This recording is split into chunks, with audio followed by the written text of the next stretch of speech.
राजधानी भोपाल से भारतीय जनता पार्टी की सांसद प्रज्ञा सिंह ठाकुर के साथ किए गए दुर्व्यवहार को लेकर भारतीय जनता पार्टी के कार्यकर्ताओं ने विरोध किया। इतना ही नहीं, भारतीय जनता पार्टी के कार्यकर्ता प्रबंधक airport authority of India Bhopal Madhya Pradesh को ज्ञापन दिया। सांसद के साथ दुर्व्यवहार करने वाले दोषी को सख्त से सख्त कार्रवाई की जाए की मांग की एवं तत्काल प्रभाव से इस पर कार्रवाई की जाए। इतना ही नहीं, उड़ान मंत्री ज्योतिरादित्य सिंधिया को भी ट्वीट के माध्यम से इसकी शिकायत सांसद द्वारा की गई। आपको बता दें कि हिंदू हृदय सम्राट सांसद साध्वी प्रज्ञा सिंह ठाकुर के साथ दुर्व्यवहार करने वाले के ऊपर भारतीय जनता पार्टी के कार्यकर्ताओं ने आरोप लगाया कि यह एक सोची समझी साजिश है। सांसद का नाम खराब करने के लिए ऐसा किया गया ताकि लोकसभा सर पर है और सांसद का नाम धूलित हो सके। इसी संबंध में भारतीय जनता पार्टी के कार्यकर्ताओं ने चेतावनी देते हुए कहा कि आरोपी पर सख्त से सख्त कार्रवाई की जाए एवं तत्काल प्रभाव से उसे निलंबित किया जाए, अन्यथा एक बड़ा आंदोलन कर इसका विरोध किया जाएगा। वहीं पूरी खबर क्या है, आइए देखते हैं। दीदी मुंबई से दिल्ली के लिए प्लेन से रवाना हुई थी आकाशा एयरलाइंस की फ़्लाइट से। तो उनके कर्मचारी इमरान द्वारा दीदी के साथ कुछ दुर्व्यवहार किया गया है और इस संबंध में दीदी ने उड्डयन मंत्री ज्योतिरादित्य सिंधिया के पास भी अपनी शिकायत ट्विटर के माध्यम से दर्ज की है और उन्होंने इस पर कार्रवाई का आश्वासन दिया हुआ है। आप लोगों ने ज्ञापन भी दिया है, आज जाकर शिकायत भी की है इंडियन एयरलाइंस में, तो क्या कुछ रहा वहाँ का रिजल्ट? मैंने आज इस संबंध में, मुझे ऐसा लगता है कि दीदी के ऊपर जो हमला हुआ, दीदी के साथ जो भी घटना हुई है वो पूरे हिंदुत्व पे एक तरीके से हमला है।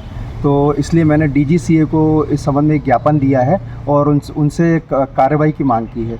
मेरा सोचना ये है कि यदि आकाशा एयरलाइंस उस पर कार्रवाई नहीं करता है तो फिर हम इससे और बड़ा कदम उठाएंगे। क्या लगता है आपको कि आए दिन ये ऐसी घटना पहली बार नहीं, इससे पहले ही पूर्व में की गई थी, तो क्या इसको एक सोची समझी साजिश मानते हैं क्या?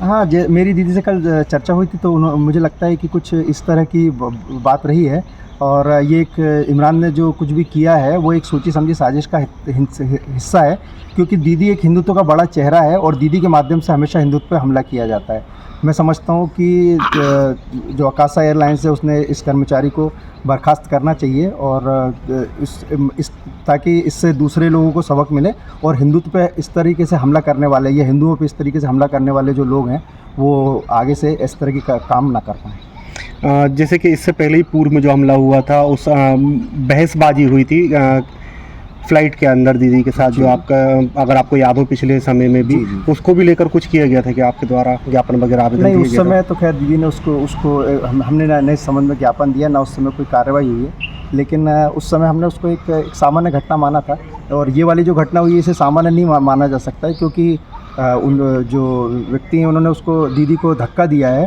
और भी जो कुछ हुआ है 1-2 दिन में दीदी उसका खुलासा करेंगी पूरी घटना क्या रही। और एक बड़ी घटना है, दीदी ने इसे एक साजिश बताया है। एक महिला एवं सांसद के साथ ऐसा व्यवहार करना कहाँ तक, क्या लगता है आपको कि महिला सांसद है, दीदी हिंदुत्व का बड़ा चेहरा है, दीदी को हमेशा टारगेट किया जाता है हिंदुत्व पे हमला करने के लिए और विभिन्न तरीक़ों से दीदी के बयान रहे तो उन्हें विवादित कहा जाता है। दीदी के ऊपर यदि कभी दीदी यदि मानो कुछ ऐसी कोई भी परिस्थितियाँ रहती तो दीदी के ऊपर हमला किया जाता है। चुनाव भी पास में है, कुछ दीदी को टारगेट किया जा रहा है कि वो कुछ ऐसा कुछ उनके साथ हो जाए कि वो चुनाव न लड़ पाएँ।